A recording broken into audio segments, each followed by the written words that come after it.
விஜய் வந்து காவேரி வந்து அவ்வளோ அழகாக வந்து பார்த்துக்கிறாரு. விஜய் வந்து காவேரி கிட்ட சொல்கிறாரு, இந்த மாதிரி தூங்கு, கொஞ்சம் ரெஸ்ட் எடுன்னு. இல்லை, நீங்கள் தூக்கின்னு போய் ரூமில் விட்டால் தான் நான் ரெஸ்ட் எடுப்பேன்றாங்க. அதன்படி காவேரி வந்து விஜய் வந்து தூக்கிட்டு போயிட்டு ரூமில் விடுறாரு. அப்போ காவேரி வந்து நீங்கள் என் கூடவே இருக்கணும் அப்படின்னு சொல்கிறாங்க. உன்னையும் வந்து அப்படியே கட்டிக்கிறாரு காவேரியை. 2 பேருமே ரொம்ப சந்தோஷமாக வந்து அப்படியே வந்து விஜயோட மார்பில் படுத்து காவேரி வந்து தூங்கி போகிறாங்க. அடுத்து வந்து இங்கே என்ன பண்ணுறாங்க, செம்ம டென்ஷனாக இருக்கார் பசுபதி. எப்படியாவது வந்து கல்யாணத்தை நடத்தியே தீரணும், எல்லாருக்கிட்டையும் சொல்லியாச்சு அப்படின்னு சொல்லிட்டு யோசிச்சுட்டே வந்து அந்த பொண்ணு எங்கம்மா வந்தாச்சா அப்படின்னோடனே வந்தாச்சுப்பா அப்படின்னு சொல்கிறாங்க. வெண்ணிலா, உனக்கும் வந்து விஜய்க்கும் கல்யாணமா, அதுக்கான ஏற்பாடு எல்லாம் பண்ணிகிட்ருக்கோம், உனக்கு சம்மந்தம் தானே? எனக்கு ரொம்ப சம்மந்தங்க. கண்டிப்பாக வந்து விஜயம் கடுத்து தாலி கட்டுவார்ல, கண்டிப்பாக கட்டுவார்மா. அதுக்கு ஏற்ற மாதிரி நீயும் நாங்கள் சொல்கிற மாதிரி நடந்துக்கணும், அப்போ தான் உன் கல்யாணம் நடக்கணும்னு நீங்கள் சொல்கிறத நான் அப்படியே கேட்குறேன், என்ன வேணாலும் நான் பண்ணுறேன் அப்படின்னு சொல்லிட்டு வெண்ணிலா சொல்லிகிட்ருக்காங்க. இங்கே வந்து எல்லாருமே வந்து சேர்த்து திட்டம் போட்டுட்ருக்காங்க. அப்போ கரெக்டாக அங்கே வராரு அன்பரசை பார்த்துட்டு வெண்ணிலா செமையாக டென்ஷன் ஆகிடுறாங்க. உடனே வந்து இவர் எதுக்கு இங்கே வந்தார், இவரை பார்க்கவே எனக்கு பிடிக்கல அப்படின்னு சொல்லி அர்த்தம் போடுறாங்க.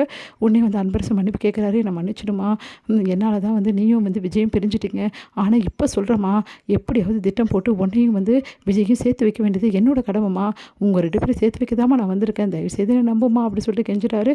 உடனே வந்து அவங்க மாமா என்னம்மா சொல்கிறேன், ஆமாம் இவர் தான் எல்லாத்துக்கும் காரணம் இல்லை அப்படின்னோடனே சரிம்மா விடுமா பார்த்துக்கலாம் அப்படின்னு சொல்கிறாங்க.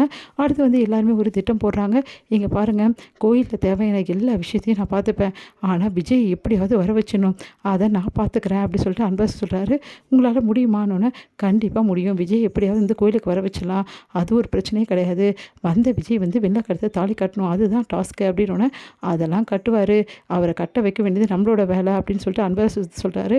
விஜய் எப்படியா வெள்ளை கூட சேர்த்து வச்சுருவீங்க, எனக்கு அது நம்பிக்கை இருக்குது அப்படின்னோடனே பாருங்கள் எல்லோரும் சேர்ந்து விஜயை வந்து எப்படியாவது டார்கெட் பண்ணி வெள்ளாவோட கல்யாணத்தை முடிக்கணும், நான் கரெக்டாக மீடியா வர வச்சிடுறேன், மீடியாக்காரங்களே வந்து நம்மளுக்கு சப்போர்ட்டாக பேசுவாங்க, அப்புறம் என்ன ஈஸியாக இந்த வேலை முடியும் அப்படின்னோடனே சரி டன் அப்படி சொல்லிட்டு எல்லாம் சொல்கிறாங்க.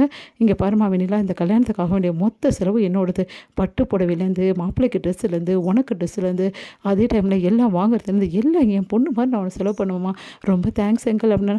இல்லைங்க நானே பார்த்துக்கிறேன் எல்லா செலவும் அப்படின்னு சொல்லிட்டு வெண்ணிலாவோட மாமா சொல்கிறாரு. மகளுக்கு நான் செய்ய மாட்டேனா அப்படின்னோடனே அதெல்லாம் வேணாங்க, வெண்ணிலாவும் என் பொண்ணு மாத்தான் அப்படின்னோடனே உடனே சந்தோஷம் தாங்க முடியல வெண்ணிலாவுக்கு.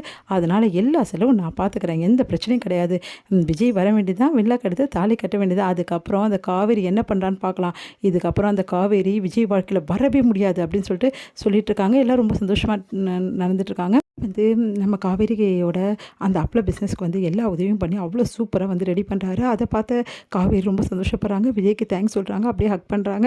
அடுத்து வந்து அங்கே இருக்க வந்து எல்லாருமே வந்து கடையில் அவ்வளோ கூட்டமாக வந்து இருக்குது, எல்லாருமே வந்து கடையில் எல்லா பொருளும் வாங்குறாங்க. இதனால் விஜயும் காவேரி ரொம்ப சந்தோஷப்பட்டு கல்யாணத்துக்கான ஏற்பாடு எல்லாத்தையும் பண்ணிட்டு வந்து விஜய் வந்து போய் சொல்லி வந்து கோயிலுக்கு வர வைக்கிறாங்க. விஜயும் அங்கே வராரு. விஜய் எல்லாத்தையும் பார்த்து அதிர்ச்சி அடைகிறாரு.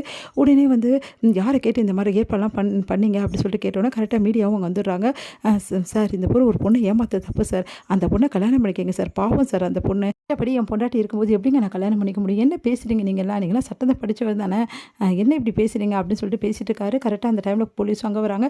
போலீஸ் வந்து இந்த விஜய் கம்ப்ளைண்ட் கொடுத்துருக்காரு, இந்த மாதிரி எல்லாரும் வற்புறுத்தி அவரை கல்யாணம் பண்ண வைக்கிறீங்கன்னு சொல்லிட்டு உங்கள் எல்லாரையும் அரெஸ்ட் பண்ணுறேன் அப்படின்னு சொல்கிறாங்க.